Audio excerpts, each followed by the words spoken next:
রাজ্যের তৃণমূল কংগ্রেসের সহ সভাপতি তথা ইংরেজবাজার পৌরসভার চেয়ারম্যান কৃষ্ণেন্দু নারায়ণ চৌধুরীর পর এইবার বিস্ফোরক মন্তব্য পুরাতন মালদা পৌরসভার যিনি প্রাক্তন চেয়ারম্যান তথা বর্তমান তিনি কাউন্সিলর কার্তিক ঘোষ।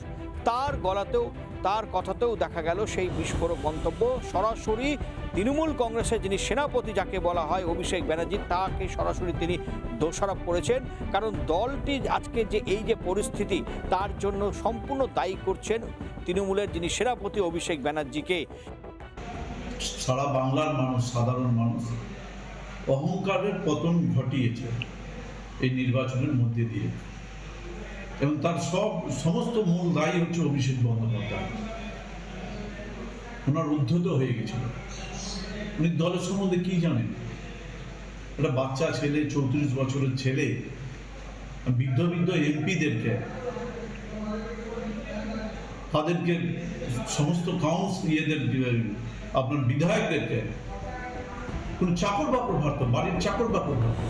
গতকালই আমরা দেখেছিলাম যে ইংরেজবাজার পৌরসভার যিনি চেয়ারম্যান তথা রাজ্যের তৃণমূল কংগ্রেসের সহ সভাপতি কৃষ্ণেন্দু নারায়ণ চৌধুরী তিনি রীতিমতো আক্ষেপ করে তিনি বলেছিলেন আজকে এই অভিষেক ব্যানার্জি তৃণমূলের কংগ্রেসের যিনি সেনাপতি অভিষেক ব্যানার্জি তিনি আজকে দলটিকে তিলে তিলে শেষ করলেন।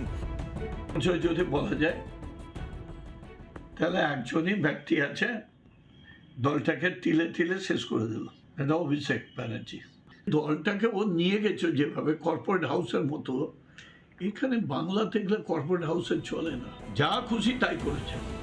আইপ্যাকের সম্বন্ধেও তিনি বিস্ফোরক মন্তব্য করেছিলেন যে আইপ্যাক এমন একটি সংস্থা শুধুমাত্র টাকা নাই আর পোস্ট করে, তেমনও একটি বিস্ফোরক মন্তব্য করেছিলেন কৃষ্ণেন্দু নারায়ণ চৌধুরী।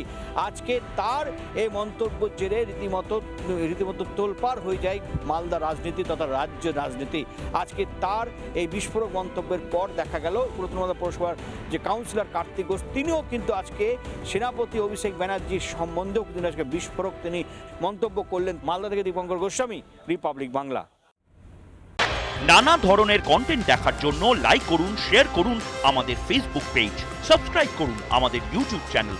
পাশাপাশি অন্যান্য ব্রেকিং নিউজের জন্য অবশ্যই চোখ রাখুন রিপাবলিক বাংলায়।